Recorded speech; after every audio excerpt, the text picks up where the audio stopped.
সামান্য বৃষ্টিতেই তলিয়ে যায় রাজধানীর বিভিন্ন এলাকা। প্রধান সড়ক থেকে শুরু করে অলিগলিতে দেখা দেয় জলাবদ্ধতা, আর ভারী কিংবা অতি ভারী বৃষ্টিতে দেখা দেয় বিপর্যয়। এই সংকট আজকের নয়, অনেক বছরের। নানা প্রকল্পের ডামাডোল ও হাজার কোটি টাকার বাজেটেও পরিস্থিতির সামান্যতম উন্নতি হয়নি। গতানুগতিকভাবে নানা পরিকল্পনার কথা জানাচ্ছে সিটি কর্পোরেশন। এই বাস্তবতায় ঢাকার জলাবদ্ধতা নিরসনে মহাপরিকল্পনার তাগিদ নগর পরিকল্পনাবিদদের। বর্ষাপ্রিয় বাঙালির বৃষ্টি অনেক কাঙ্ক্ষিত হলেও তাই হয়ে ওঠে দুর্ভোগের বড় কারণ। একটু বৃষ্টিতেই তলিয়ে যায় রাজধানীর সড়ক ও অলিগলি। জনঘনত্বের এই মেট্রো সিটিতে চলাচল ও স্বাভাবিক কাজকর্মে ব্যাপক ভোগান্তি হয় নগরবাসীর।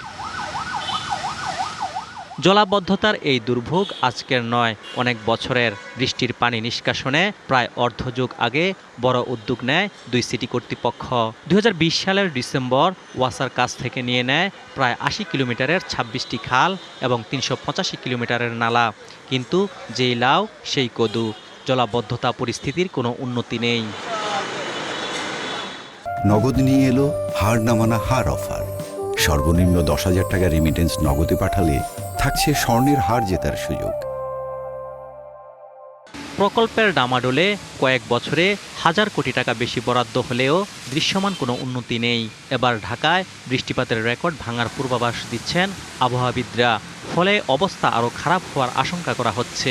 জলাবদ্ধতার এই বিভীষিকা থেকে যে কোনো মূল্যে পরিত্রাণ চায় নগরবাসী। এখানে রাস্তাঘাট সমস্যা দেখেই তো সুরেজ লাইন ঠিক নাই, পলিথিন সমস্যা, এই জন্য মানুষ পানি বৃষ্টি হলেই জমে যাচ্ছে। পুরা রাস্তা ভেঙে গেছে পানির জন্য, মানুষজন যাইতে পারে না, খুবই সমস্যা এখানে। এদের কাজ তো কিছু হয় না, যেভাবে সরকার বলে জনগণ তো ভোগান্তির মধ্যে পড়েই থাকে। ঢাকা উত্তর সিটিতে 19টি খাল রয়েছে, যার মোট দৈর্ঘ্য 100 কিলোমিটারের বেশি। খোলা ও পাইপ নালা মিলিয়ে রয়েছে প্রায় 1200 কিলোমিটার।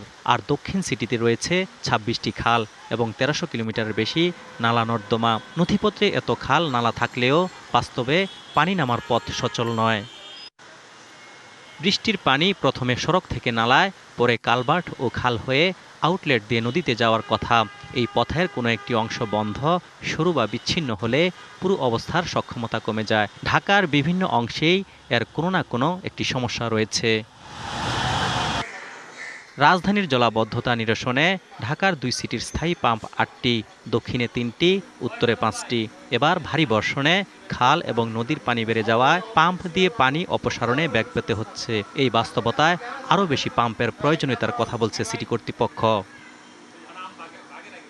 টেকসই সমাধানের লক্ষ্যে সমন্বিত মহাপরিকল্পনা হাতে নিয়েছে সরকার। সরকারি গবেষণা সংস্থা institute of water modelling IWM এবং বিশ্বব্যাংকের সহায়তায় ড্রেনেজ নেটওয়ার্ক, খাল, আউটলেট, পাম্পিং স্টেশন সহ পুরো পানি নিষ্কাশন ব্যবস্থা একীভূত কাঠামোয় আনার উদ্যোগ নেওয়া হয়েছে।